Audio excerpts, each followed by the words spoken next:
ওই হাসরের মাঠ কত ভয়ঙ্কর একটা মাঠ হবে বাবা। ও যুবক ভাই, এই হাসরের মাঠটা একটা ভয়ঙ্কর মাঠ হবে। কেমন ভয়ঙ্কর মাঠ হবে? আল্লাহ তাআলা ওই রাগান্বিত হয়ে বলবে, ওমতাজুল ইয়াউমা আইয়ুহাল মুজরিমুন, ও বেঈমানের দলেরা, তোমরা ইমানদারদের থেকে চলে যাও, আলাদা হয়ে যাও। আমি আল্লাহ আজকে ইমানদারদেরকে ডান হাতে আমলনামা দিব, আর বেঈমানদেরকে আমি বাম হাতের মধ্যে আমলনামা দিব। আল্লাহ রাগান্বিত হইয়া বলবে, তোমরা আলাদা হয়ে যাও, আমার মুমিনদের থেকে তোমরা আলাদা হয়ে যাও, ইমানদারদের থেকে আলাদা হয়ে যাও। সবাই এবার আলাদা হয়ে যাবে। মুমিনরা একদিকে যাবে, বেঈমানরা আরেক দিকে যায় চলে যাবে। আমার আল্লাহ লিল্লাহিল ওয়াহিদিল কাহ্হার ভয়ঙ্কর রূপ ধারণ করবে হাসরের মাঠে। ওই সূর্যটা আধাত মাথার উপরে চলে আসবে। একদিন পয়গম্বর আয়েশা, আম্মাজান আয়েশার ঘরে কান্না করে, আম্মাজান আয়েশা ডাক দেয়া বলে, ওগো পয়গম্বর, আপনি কেন কান্না করতেছেন জানতে চাই? আমি আয়েশা কোনো কষ্ট দিলাম কিনা? কারণ আমি আয়েশা অল্প বয়সে আপনার সংসার করতেছি। ওগো পয়গম্বর, আমার দ্বারায় কোনো কষ্ট পাইছেন কিনা বলেন। পয়গম্বর ডাক দিয়ে বলেন, না আয়েশা না, তোমার দ্বারা কোনো কষ্ট পাই নাই। পয়গম্বর, কেন আপনি কান্না করতেছেন? পয়গম্বর ডাক দিয়ে বলে, ও আয়েশা, আমার হাসরের কথা মনে হয়ে গেছে। ওই ভয়ঙ্কর হাসরের মাঠ, এত এক ভয়ঙ্কর মাঠ, ওই মাঠের কথা আমার মনে হয়ে গেছে। ওই হাসরের চিন্তায় আমি পয়গম্বর কান্না করতেছি। ও পয়গম্বর, কেমন কেমন হবে হাসরের মাঠ? পয়গম্বর ডাক দে বলে, ও আয়েশা শুনো, ওই হাসরের মাঠটা কেমন ভয়ঙ্কর হবে জানো? ওই হাসরের মাঠে আল্লাহ রাগান্বিত হইয়া আল্লাহ আওয়াজ দিয়া বলবে, লিল্লাহিল ওয়াহিদিল কাহ্হার। আল্লাহ ভয়ঙ্কর আওয়াজ দিবে, ওই জাহান্নামগুলো গর্জন দিয়া দিয়ে আসতে থাকবে, হাল মিন মাজিদ। জাহান্নামগুলো বলবে, আল্লাহ জাহান্নামীগুলো কই, আমার পেটের মধ্যে দাও, কারণ আমি জাহান্নামের পেটে অনেক ক্ষুধা লাগছে, এতদিন অপেক্ষায় ছিলাম, জাহান্নামগুলো কোথায়? জাহান্নামীগুলো আমার পেটের মধ্যে দাও, আমি জাহান্নামীগুলো খাইয়া তৃপ্তি মিটাইবো। বলেন নাউজুবিল্লাহ। ও বাবা, জাহান্নাম দাউ দাউ করে আসতে থাকবে, ৭০,০০০ ফেরেশতারা শিকল লাগাবে। শিকল লাগানোর পরে আলহামদুলিল্লাহিল্লাযী জাআলাশ শামসা ওয়াল কমারা বিহিসবান والنجم والشجر يسجدان وفضل زمانا على زمان كما فضل مكانا على مكان وإنسانا على إنسان ونشهد أن لا إله إلا الله وحده لا شريك له لا ضد له ولا ند له ولا مثل له ونشهد أن سيدنا وسندنا وحبيب ربنا وطبيبنا وطبيب قلوبنا ومولانا محمدا عبده ورسوله الذي أرسله الله تعالى بالحق بشيرا ونذيرا وداعيا إلى الله بإذنه وسراجا منيرا أما بعد فأعوذ بالله من الشيطان الرجيم بسم الله الرحمن الرحيم يا أيها الذين آمنوا اتقوا الله حق تقاته ولا تموتن إلا وأنتم مسلمون وقال النبي صلى الله عليه وآله وسلم الدنيا سجن المؤمن وجنة الكافر أو كما قال عليه الصلاة والسلام صدق الله مولانا العظيم وصدق رسوله النبي الكريم ونحن على ذلك من الشاهدين والشاكرين والحمد لله رب العالمين الحمد لله আল্লাহ রাব্বুল আলামিনের দরবারে অসংখ্য অগণিত শুকর যে আল্লাহ রাব্বুল আলামিন আমাদেরকে আল্লাহর গোলামি করার সুযোগ আমাদেরকে করে দিয়েছেন। আজকে জুমার দিন জুমার মসজিদে আল্লাহ রাব্বুল আলামিন আমাদেরকে পবিত্র হয়ে ঘরে আল্লাহর ঘর মসজিদে আসার বসার তৌফিক দিয়েছেন। এই জন্য মহান রব্বুল আলামিনের দরবারে শুকর আদায় করি, সকলে বলি আলহামদুলিল্লাহ। দীর্ঘদিনের স্বপ্ন ছিল গোপালপুর চকপাড়ায় মসজিদ, একটা সুন্দর মসজিদ হবে। এটার জন্য বারবার আমি দোয়াও করেছি আপনাদের এখানে, আল্লাহ এই মসজিদকে কবুল করো। তো আল্লাহর ইহসান ও বড় দয়া যে আল্লাহ রাব্বুল আলামিন আজকে এই মসজিদকে সুন্দর এক মসজিদের রূপ ধারণ করেছে। কথা ঠিক না বেঠে? আল্লাহ রাব্বুল আলামিনের দরবারে লাখো কোটিয়া শুকরিয়া যে আল্লাহ রাব্বুল আলামিন আমাদেরকে মসজিদে এসে আল্লাহর গোলামি করার আল্লাহ আমাদেরকে তৌফিক দিয়েছেন। এই জন্য মহান রব্বুল আলামিনের দরবারে শুকর আদায় করে আবারও বলি আলহামদুলিল্লাহ। আমি কোরআন ও কারীমের একখান আয়াতে কারিমা আপনাদের সামনে তেলাওয়াত করেছি। রসুলের অসংখ্য অগণিত হাদিস থেকে একখানা হাদিস আমি পাঠ করেছি।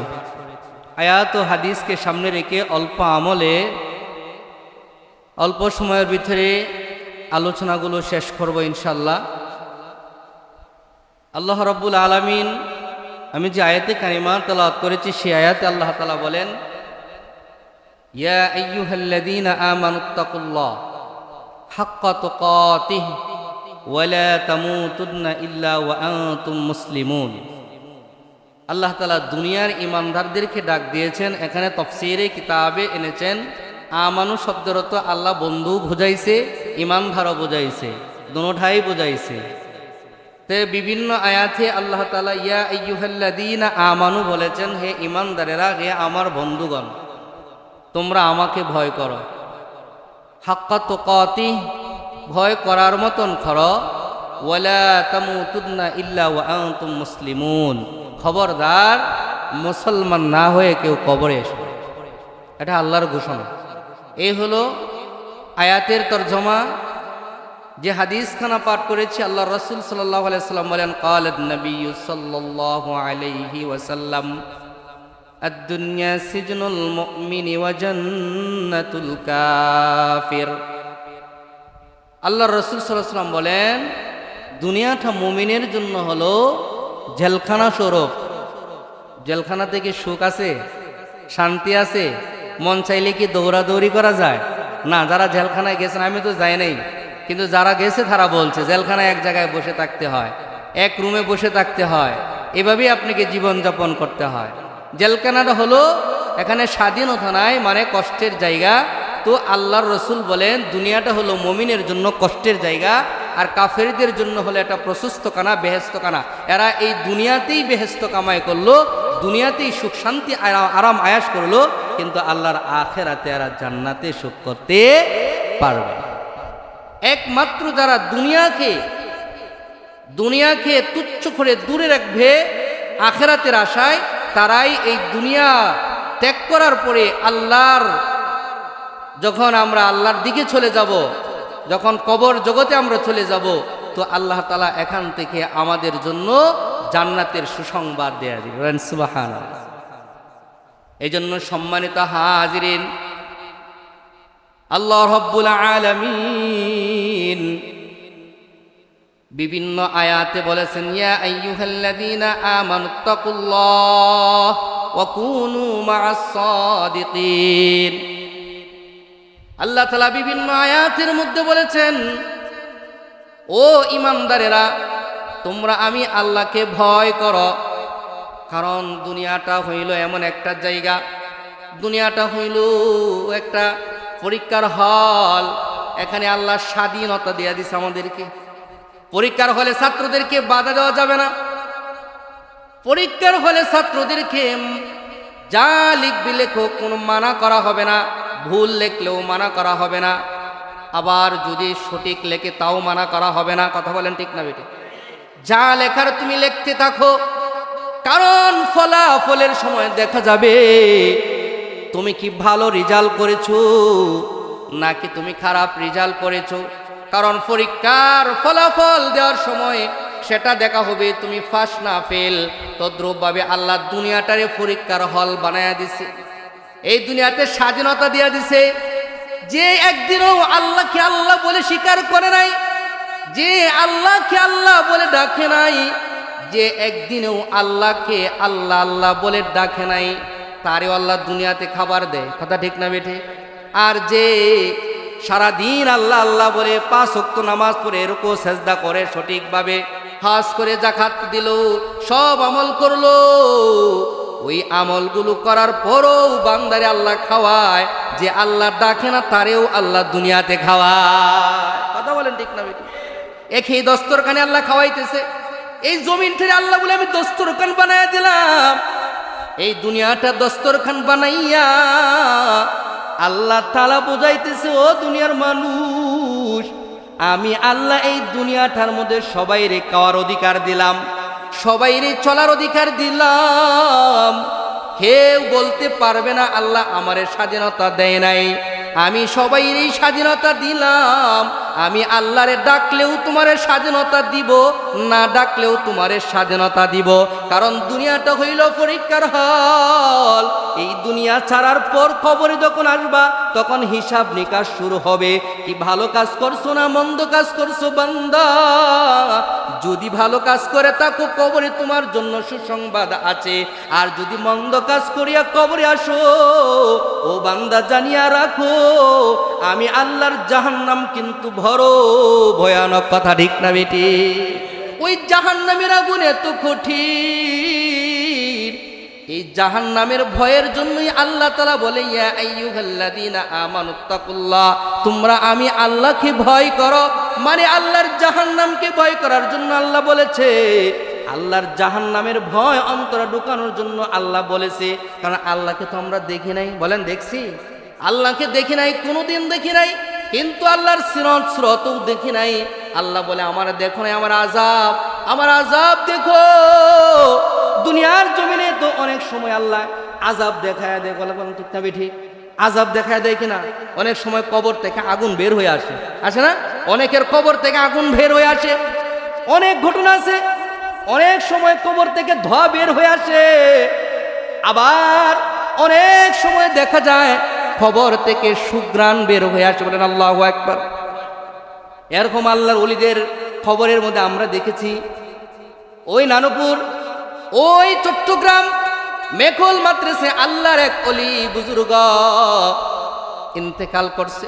ইন্তেকাল করার পর দাফন সম্পূর্ণ করা হলো। সম্পূর্ণ করার পর ওই আল্লাহর বান্দার কবর থেকে মেশকে আম্বর বের হয়েছে। অনেক দুনিয়াতে আমরা কবরের আযাব দেখে ফেলি। আল্লাহ বলে ওই কবরে যদি ঈমান আমল নিয়ে যাও, যদি আমি আল্লাহর ভয় অন্তরে থাকে, তাহলে কবরের সুখ শান্তি পাবে। ও বাবা, কবরের ভয় আমাদের আছে না নাই? কবরের চিন্তা তো এখন সারাদিনে একবারও আমরা করি না। কথা ঠিক না বেটি? সারাদিনে একবারও আমরা কবরের চিন্তা করি না। কিন্তু ওই কবরে আমাকে যেতে হবে, তার মধ্যে কোনো সন্দেহও নাই। কথা বলেন, সন্দেহ আছে? কবরে যাব না এরকম সন্দেহ আছে? সন্দেহ করা যাবে না, কারণ ওই কবরে যেতে হবে। ওই কবরে যেতে হবে যে এটা 100% সত্য, কোনো মিথ্যা না। এই জন্য ওই কবরের জন্য রেডি হইতে হবে। আল্লাহর নবীর সাহাবীরা রেডি হইছে। যাদের জীবনে কোনো গুনাহ ছিল না, যাদের জীবনে কোনো গুনাহ ছিল না, তারা জান্নাতের টিকিট পাওয়ার পরেও চোখের পানি তাদের বন্ধ হয় না। তারা চোখের পানি ছেড়ে ছেড়ে মালিকের কাছে কান্না করছে। আবু বকর মসজিদে নববীর মধ্যে গভীর রাত, আবু বকর কান্দে, গুনগুন করে সেজদায় পড়ে কান্দে। পয়গম্বর নবী গিয়া দেখি আর কেউ নাই, হযরত আবু বকর সেজদায় পড়ে কান্না করতেছে। পয়গম্বর ডাক দেয়া বলে, ও আবু বকর, আপনি কেন কান্না করেন? সেজদা দিয়ে এইভাবে বাচ্চাদের মতো কেন কান্না করতেছেন? আবু বকর মাথা বসে ডাক দিয়ে বলে, পয়গম্বর, আমি আবু বকর কি আল্লাহ মাফ করবো নি? ওই হাসরের কথা স্মরণ হয়ে আমি আবু বকরের কান্না আসতেছে। পয়গম্বর ডাক দিয়ে বলে, ও আবু বকর, আপনার কিসের কান্নার কারণ? কারণ আপনি তো জান্নাতের একজন সার্টিফিকেট ওয়ালা একজন জান্নাতি মানুষ। আল্লাহু আকবার। আপনি কেন কান্না করেন গো আবু বকর?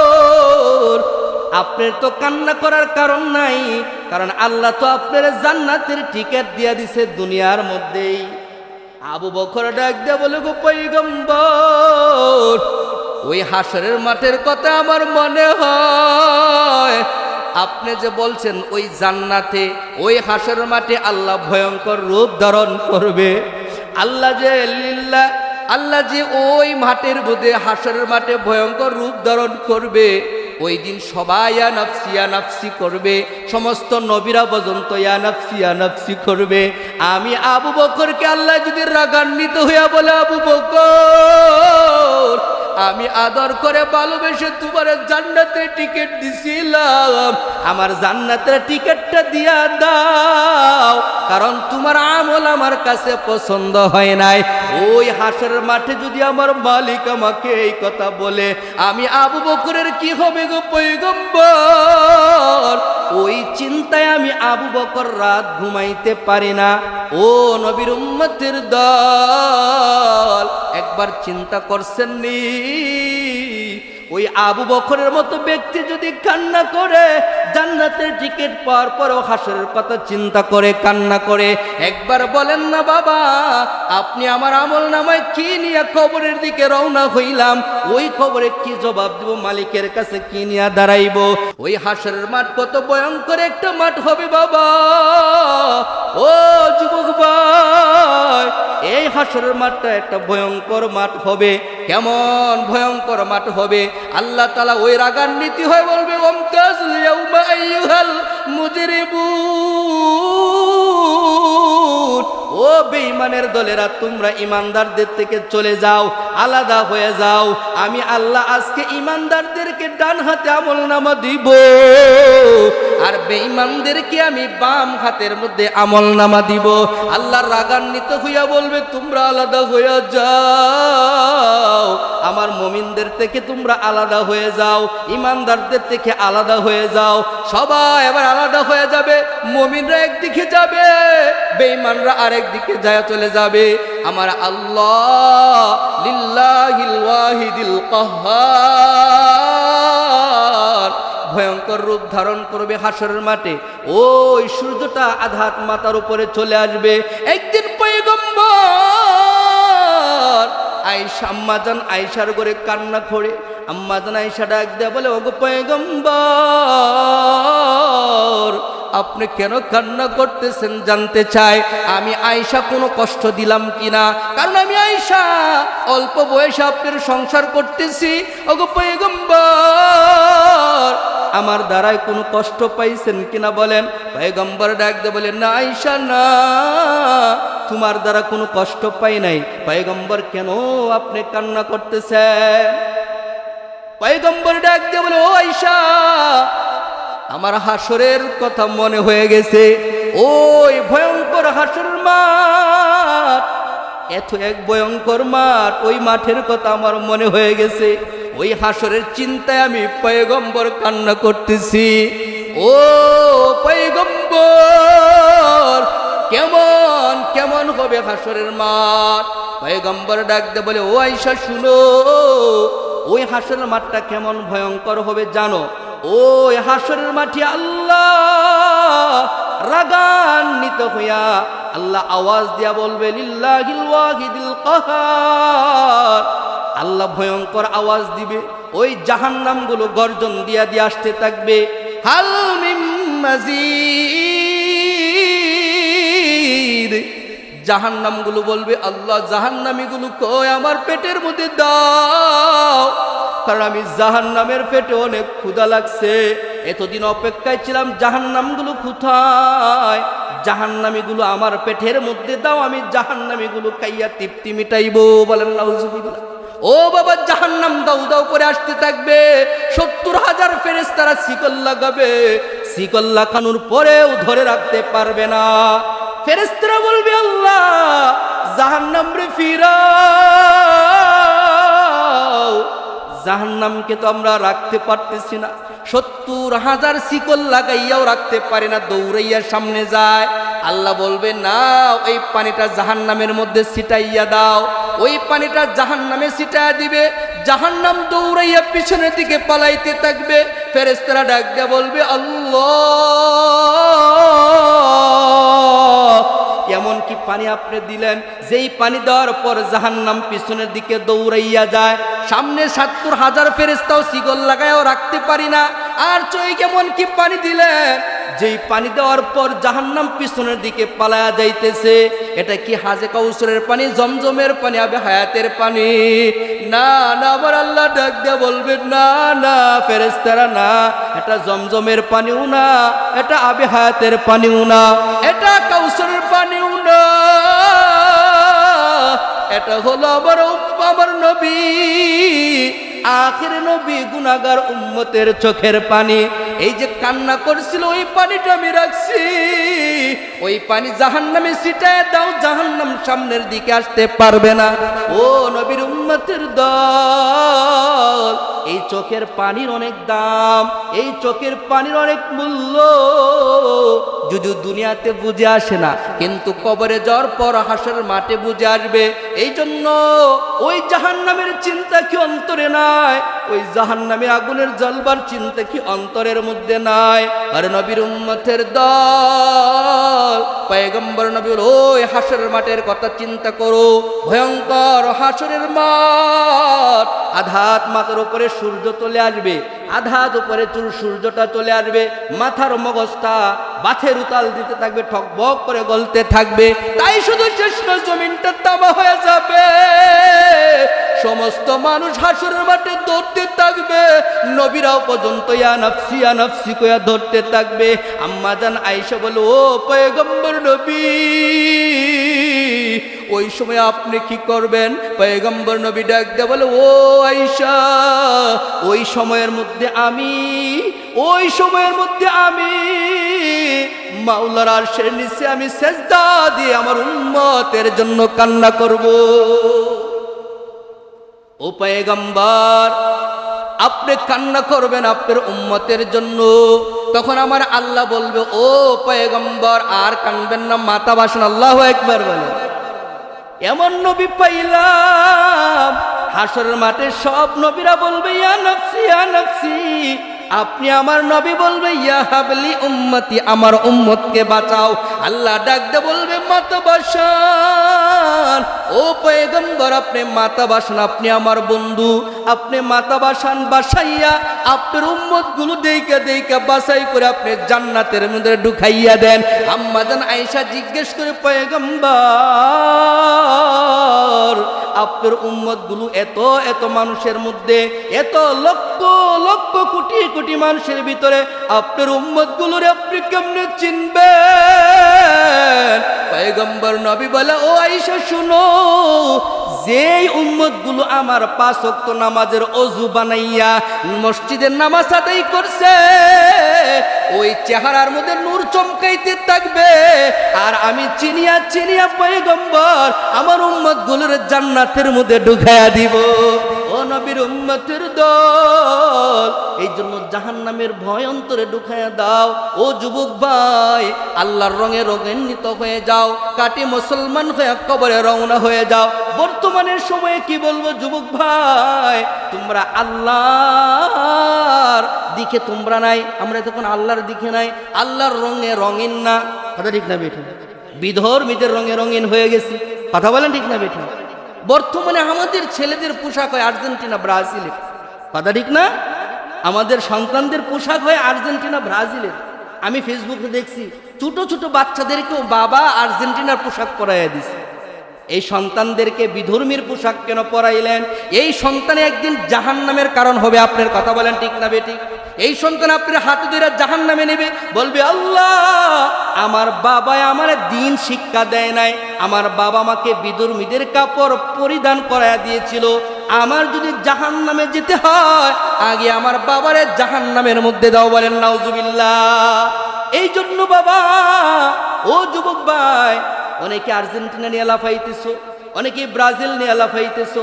কি মনে করছো আল্লাহ কি তোমার এই যৌবন দিছে আর্জেন্টিনার জন্য না ব্রাজিলের জন্য? না, অনেকেই তো দেখলাম মৃত্যুবরণ করছে। দল কেন হারলো? বলেন না নাউজুবিল্লাহ। দল কেন হারলো? এই জন্য মৃত্যুবরণ করে ফেলছে, জান দেয়া দিছে। তোর মৃত্যু কেমন বেঈমানের মৃত্যু হইছে। কেমন মৃত্যু হয়েছে জানেননি? ওই যে ব্রাজিল একটা দেশ, আর্জেন্টিনা একটা দেশ, দুইটা দেশ, দুইটাই অমুসলিম কান্ট্রি। কথা বলেন ঠিক না বেটি? ওই দেশের মধ্যে আজান প্রকাশ্যে দেওয়া নিষেধ। বলেন না নাউজুবিল্লাহ। যেই দেশের মধ্যে প্রকাশ্যে আজান দেওয়া নিষেধ, ওই দলের সাপোর্টার আমি কিভাবে হই? ওই দলকে আমি কিভাবে সাপোর্ট করি? সাপোর্ট তো শুধু করে না, ওই দল কেন হারলো? নিজের জীবনটা শেষ করে দিল। তুমি তো বেঈমান হয়ে মরলা। কারণ পয়গম্বর নবী বলে দুনিয়াতে যাকে যে বেশি ভালোবাসবে, মহাব্বত করবে, হাসর মাঠে আল্লাহ তারে দাঁড় করায় দিবে। কথা ঠিক না বেঠি? তুমি ব্রাজিল কইরা এবার তুমি মারা গেছো, জান দেয়া দিছ, এবার তুমি যখন হাসরের মাঠে দাঁড়াইবা ওই ব্রাজিলদের সঙ্গে তুমি বেঈমান ইহুদি নাসারা হইয়া হাসরের মাঠে দাঁড়াইবা। ঠিক না বেটে? এই জন্য যুবক ভাই, এই যৌবন আল্লাহ দিছে সেজদা করার জন্যে, যৌবন আল্লাহ দিছে দাঁড়ায়া রুকু করার, রুকু করার জন্যে, দাঁড়ায়া নামাজ পড়ার জন্যে। আল্লাহ এই যৌবন দিছে, এই শক্তি দিছে আল্লাহর গুলামি করার জন্যে, আল্লাহর জন্য কিছু করার জন্যে, আল্লাহর প্রেমে সাগরে ডুব দেওয়ার জন্যে। আল্লাহ তোমার এই যৌবন দেয় নাই খেলা দেখিয়া নাচানাচি করার জন্যে। মিছিল দেয়, এখন ঢোল দিছে, মিছিল দেয় লাফালাফি করে। এই যৌবনের হিসাব দিতে হবে ভাই, এই যৌবনের হিসাব আল্লাহর কাছে দিতে হবে। জানিয়া রাখিও আল্লাহ শক্তি দিচ্ছে আল্লাহর গুলামি করার জন্য। কথা ঠিক না বেঠিক? আল্লাহ বলে ওয়া মা খালাকতুল জিন্না ওয়াল ইনসা ইল্লা লিয়াবুদুন, আমি মানুষ এবং জিন দুইটা জাতিকে বানাইলাম আমি আল্লাহর গুলামি করার জন্যে। তুমি আল্লাহর গুলামি না করে ইহুদিদের গুলামি করো, তুমি ব্রাজিলের গুলামি করো, আর্জেন্টিনার গুলামি করো। ও যুবক ভাই, পা দুই ঠাগায় দে, পা দুইরা তোদের কাছে বলি, আর্জেন্টিনা আর্জেন্টিনা কইরা লাপায়া কোনো লাভ নাই, ব্রাজিল ব্রাজিল কইরা লাপায়া কোনো লাভ নাই। যদি তোমার লাভ হয় পয়গম্বরের সুন্নত তরিকা তোমার শরীরে ঢোকাও। ঠিক না বেটে? ইহুদিদের কালচার বাদ দাও, ওদের পোশাক বাদ দাও, ওদের পোশাক বাদ দিয়ে পয়গম্বরের পোশাক পরিধান করো, আল্লাহর রঙে রঙিন হয়ে যাও। আল্লাহ যদি খুশি হয়ে যায়, তোমার হাসর ভালো, তোমার কবর ভালো, তোমার মিজান ভালো, তোমার ফুলসিরাত ভালো, জাহান্নামের কোনো ভয় নাই, ভয় নাই, বই নাই। ও যুবক ভাই, ভয়ঙ্কর জাহান্নামের আওয়াজ, ওই দিন কিন্তু জাহান্নামের আগুন ধরবেই তোমাকে। হাদিসের মধ্যে আছে জাহান্নামের আগুনটা এত ভয়ঙ্কর হয় যে যদি শরীরের কোনো জায়গায় একটু লেগে যায় কলিজা পর্যন্ত বুনা হয়ে যাবে। বলেন নাউজুবিল্লাহ। এত কঠিন জাহান্নামের আগুন। এই জন্য যুবক ভাই, রাগ করতে পারো আমার সাথে, খেলা দেখো, এটা ব্যাপার না, খেলা দেখো, চোখের একটা নিশা দেখতেছো, কিন্তু এই জন্য কি আমাকে জীবন দিয়ে দিতে হবে? কথা বলেন ঠিক না? জীবন দিতে হবে? হ্যাঁ, না না, জীবন দেওয়ার জন্য আল্লাহ তোমারে বানায় নাই, ওই ইহুদিদের জন্য তোমাকে বানায় নাই। তোমাকে আল্লাহ বানাইছে আল্লাহর গোলামি করার জন্য। কথা ঠিক না বেঠে? কথা বলেন ঠিক না বেঠে? আল্লাহ তাআলা আমাদের সকলকে বুঝদান করে। সকলে বলে আমিন, জোরে বলে আমিন। সময় পাই না, দীর্ঘ 1 বছর আপনাদের মসজিদে খতিবের দায়িত্ব পালন করেছিলাম। কথা ঠিক না? কিন্তু আপনাদের এখান থেকে, আপনাদের এই মসজিদেই কিন্তু সর্বপ্রথম আমার খতিবের দায়িত্ব পালন করি। সর্বপ্রথম, এর আগে আমি কোনো মসজিদে খতিবের দায়িত্ব পালন করি নাই। এরপরে আপনাদের এখান থেকে যাওয়ার পরে বীরগঞ্জ বাজারে আল্লাহ এখনও লাগায় রাখছে, আপনাদের এখান থেকে যাওয়ার পর থেকে এই মসজিদে আসি, এখনও খতিবের দায়িত্ব হিসাবে আসি। দোয়া করবেন, সময় পাই না, আপনাদেরকে আসলে ভালোবাসি, মহাব্বত করে আপনারা ভালোবাসেন, কিন্তু আসতে পারি না, সময়ের সুযোগ মিলাইতে পারি না। তো আজকে চিন্তা করলাম যে যতই ব্যস্ত লাগুক, একটা দিন জুমার নামাজ পড়া এটা আমার কর্তব্য, আমার দায়িত্ব আমি মনে করি, যেহেতু এই মহল্লায় আমি একদিন ছিলাম। তো আল্লাহ তাআলার কাছে হাজারো শুকরিয়া, মসজিদটা অনেক সুন্দর হয়েছে, কথা ঠিক না? একসময় আমরা এই মসজিদে খুব কষ্ট হয়েছে, ঠিক না? ছোট মসজিদ ছিল, টিনের মসজিদ ছিল, আল্লাহ এখন কত শাহেনশাহ মসজিদ গ্রামের ভেতরে করছে। যাক, আল্লাহ তাআলার কাছে সুকৃতজ্ঞ এবং আপনাদের কাছে বিনীতভাবে অনুরোধ, এই মসজিদ আবাদ করতে হবে এখন আপনাদের, কথা ঠিক না বেঠে? মসজিদ সুন্দর হলে হবে না, মুসল্লিও লাগবে, মুসল্লিরও প্রয়োজন আছে, কথা ঠিক না বেঠে? আল্লাহ তাআলা আমাদের সকলকেই মসজিদমুখী বানায়া দিন, সকলে বলে আমিন। আসসালামু আলাইকুম।